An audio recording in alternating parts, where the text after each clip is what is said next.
Brother Emmanuel, the killing is still ongoing.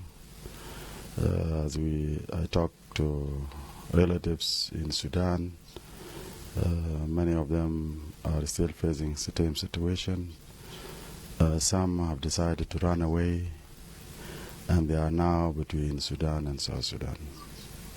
From your studio, I call on the government of South Sudan to, number one, make sure that they rescue people along the borderline, and also to evacuate the rest of South Sudanese back home to South Sudan. Condemning it alone is not enough. We need action, and the action are now. The second point I want to make, as you all know, about a month ago, or a couple of days ago, really, the Secretary General of the SPLM, the ruling party, made a remark here at iRadio, which we don't agree with in the United People Alliance. But the most important point that I'd like to highlight is the fact that he acknowledged that South Sudanese have going through a lot of difficulties. There is no salary for the last 14 months. There is no schools, there is no food, there is no health care. The country is very much stuck. It has collapsed. And the Secretary General solution, Peter Lambert, was saying that the South Sudanese who go on for 14 months without salary are the true heroes of the struggle. Mm-hmm. This is unacceptable, especially coming from the ruling party. Is that the only policy of the SPLM that left to mark our citizens that war hero by being 14 months without pay? It shows that Secretary General is out of touch. This is someone who eats 3 meals a day plus his snacks, and is getting his salary regularly, getting even Christmas gifts and Christmas money for his own family. But for South Sudanese who have gone without a salary, his message was, you are a hero of struggle. This is unbelievable. As we speak, our people are suffering. Kids sleep without food, families without food across the country. We have to do something better, and this is what the United People Alliance, UPA, is all about. And this is what the Tumaini consensus is all about. Thank you very much. Right. Now let's delve. Let's answer. I would like you to answer the questions of my colleague Al Hadi Hawari there. Why did Soma rebranded itself into UPA, and why are you still insisting that Tumaini should be a standalone agreement, Lual? Let's start with the UPA. Soma rebranding to UPA. Thank you very much. This is a very good question. When we were invited by His Excellency Dr. William Ruto, President of the Republic of Kenya, we were invited as Soma and other opposition groups. And when we came, and you were there back in April 2024, as Soma and other opposition group, we were actually doing 2 tasks. The first task, we spent so many hours during the day engaging in the Tumaini initiative. But after the meetings of the Tumaini initiative with the government of South Sudan, we also go and sit as various opposition groups, in which there was Soma and other opposition group. Under Soma, there was a real SPLM under General Pagana Momugish. There was SSUFA under General Paul Malongawan, and other opposition group were led by none other than General Stephen Boy Rolnyang. And we focused first as these opposition groups are the central questions. Why we have so many opposition groups?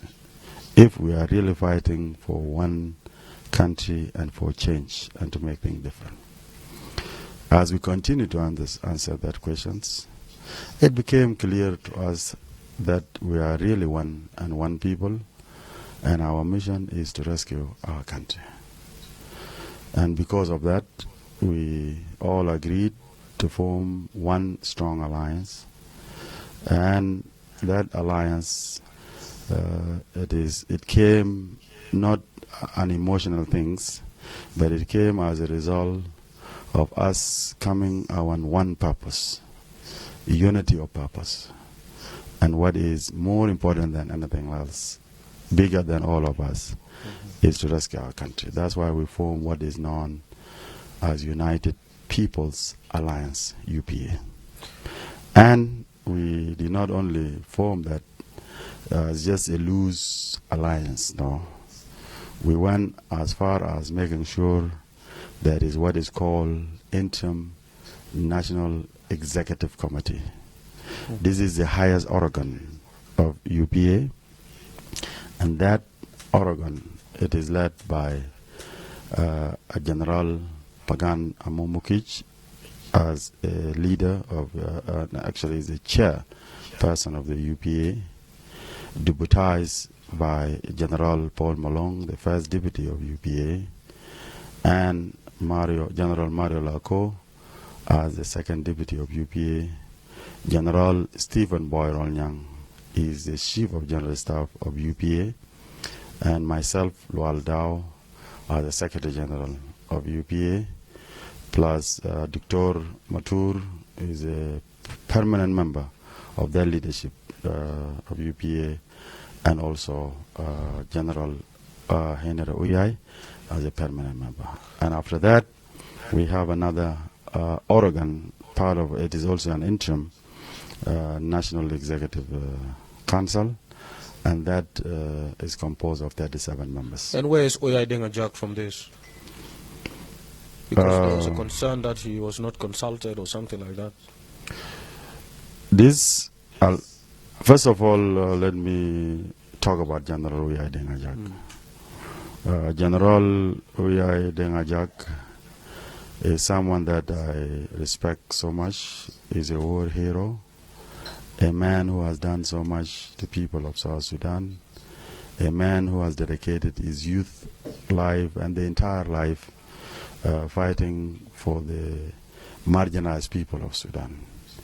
It is something that is someone who is a prominent leader of our country that deserves the respect of each and everyone.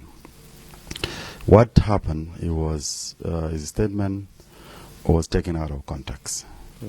The alliance, it is not where membership is based on individual. It is the parties, the opposition parties that normally comes together to form an alliance.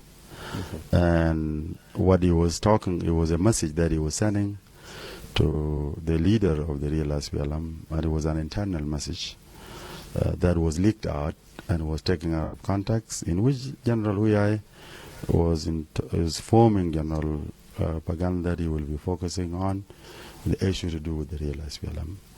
And it does not mean he's against the United People Alliance. In fact, General Uyai was here with us since Oluserini, and you were there, you saw him, he was here at the Glee Hotel engaging with us. This idea of UPA and even the unity of the opposition, he has actually been advocating for it. He's in contact with so many leaders, and we are not stopping here. Our mission is to make sure that all South Sudanese opposition groups, wherever they are, inside and outside country, should unite under one leadership, and then the government will be in one leadership. So the country mainly is narrowed down to two parties. A party that is maintaining the status quo, and our party and our opposition group that is demanding the new direction and change in the country. There are questions back home there that why is UPA insisting that the Tumaini should be a standalone agreement, claiming that the revitalized peace agreement has failed, and the government continues to say that there's no war in South Sudan. It has been holding for about 6 years. So why can Tumaini be an annex to the revitalized peace agreement, Lual? First of all, Brother Emmanuel, when you sign an agreement, there are two things you need to have. Number one, the agreement that you sign should make the life of citizens better. In 2018, our people, as you know, when this agreement was signed, I can tell you their life in 2018 is much better than now in 2025.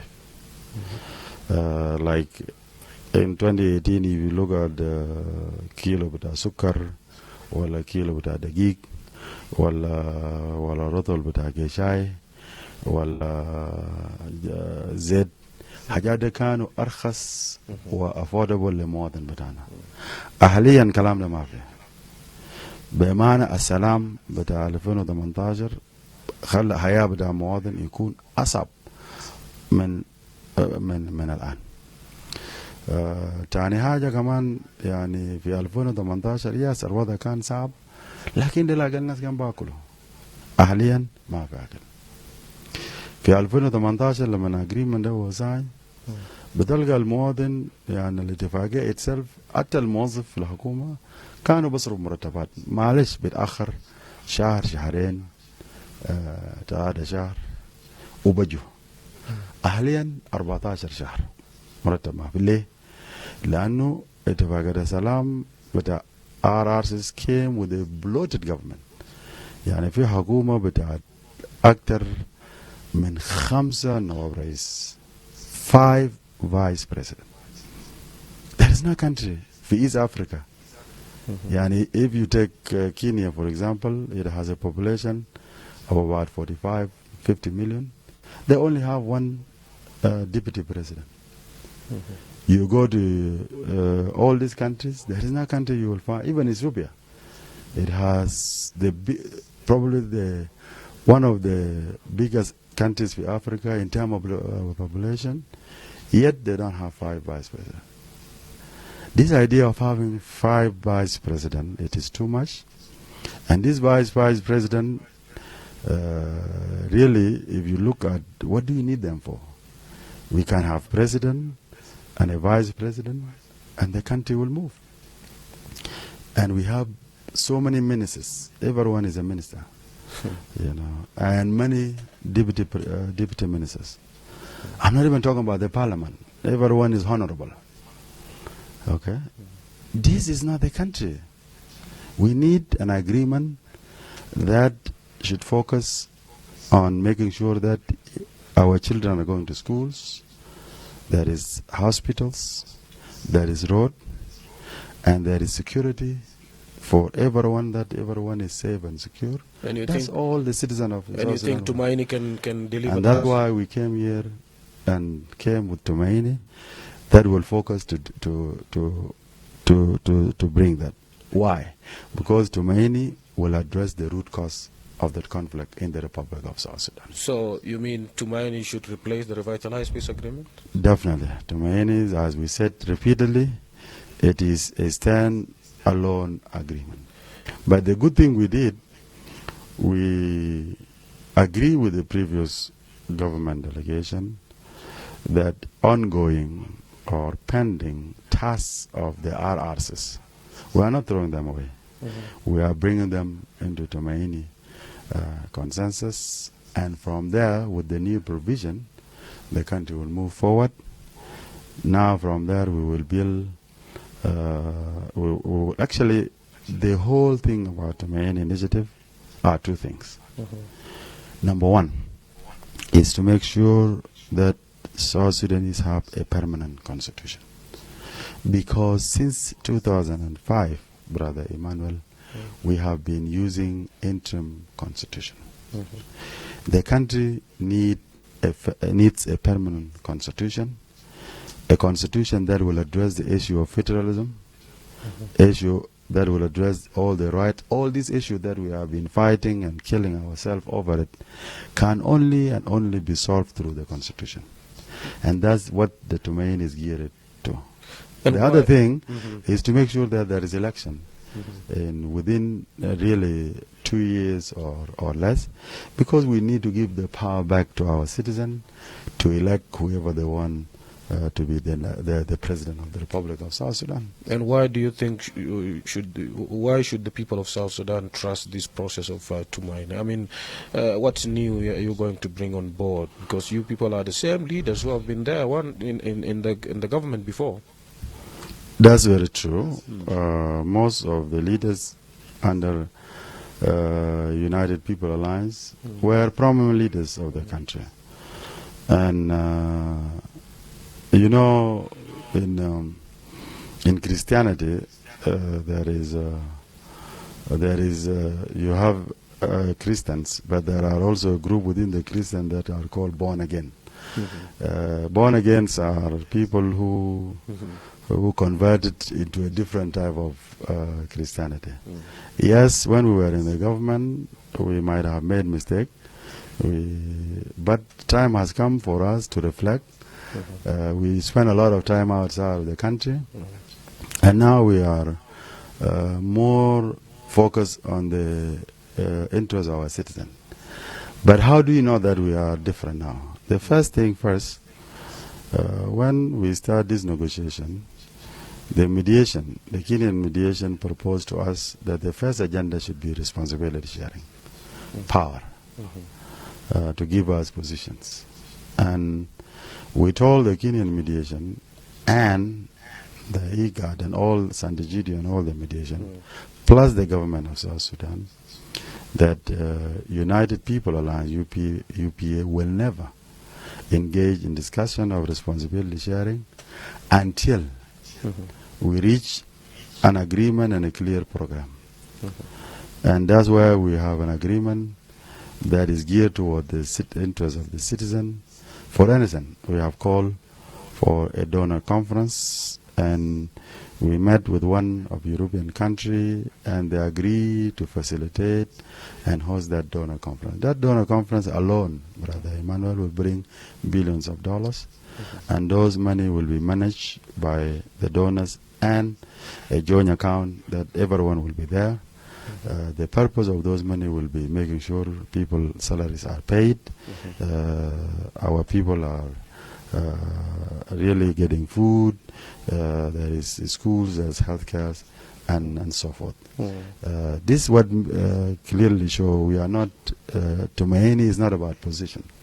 Really, we can easily even sign this agreement with the government if we agree on what to be done, and we don't even have to be in position, so that citizens should not fear us that if we come back we will be in power and we'll forget. No, we will be a party to the agreement and demand the implementation of the agreement with our citizens.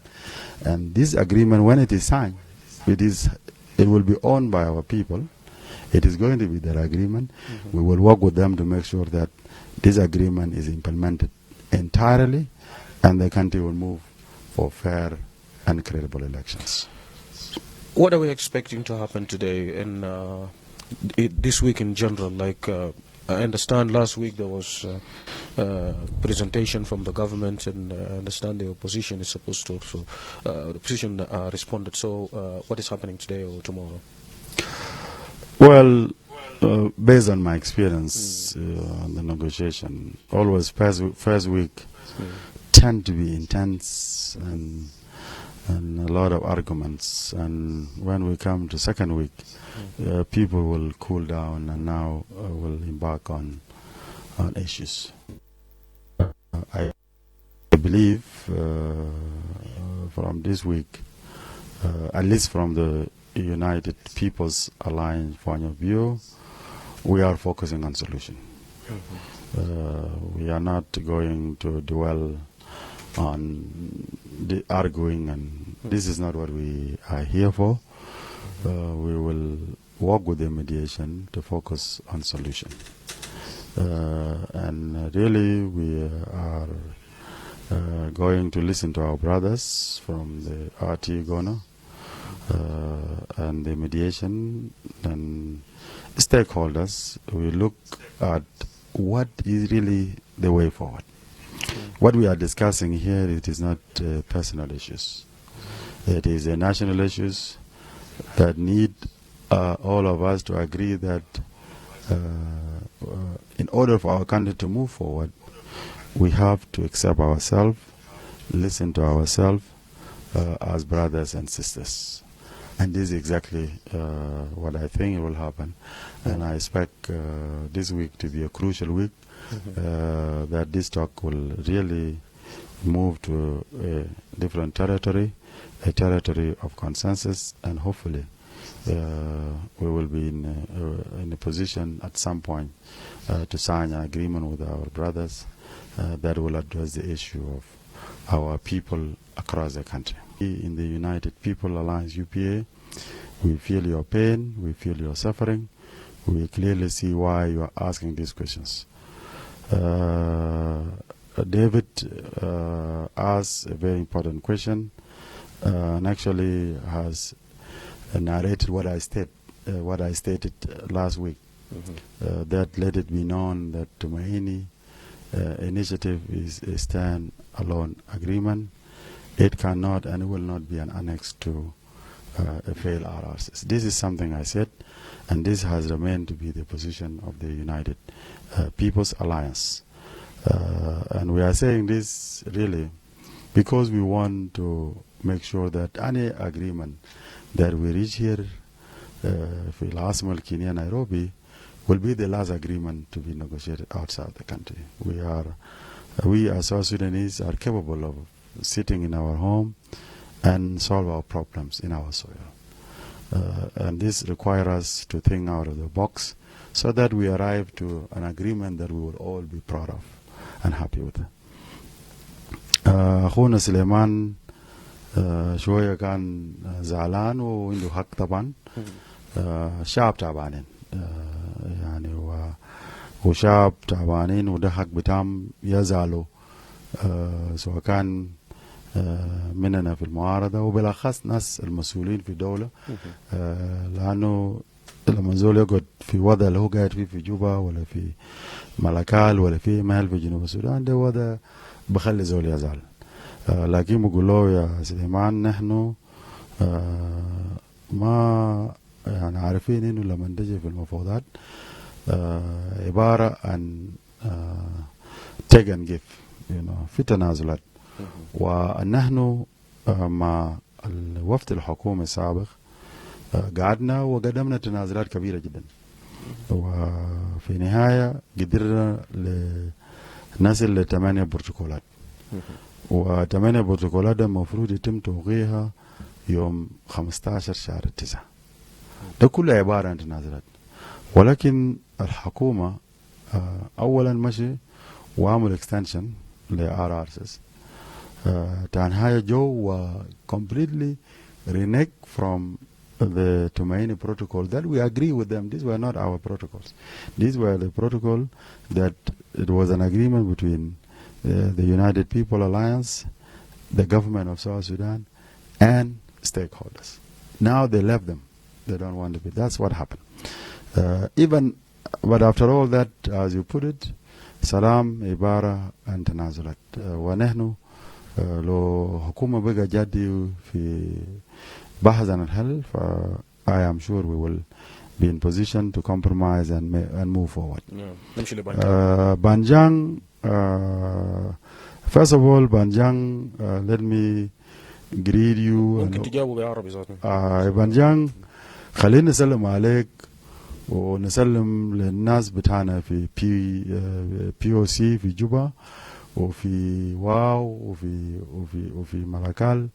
أنا عارف أنتوا تعبانين شديد قاعدين من سنة 2013.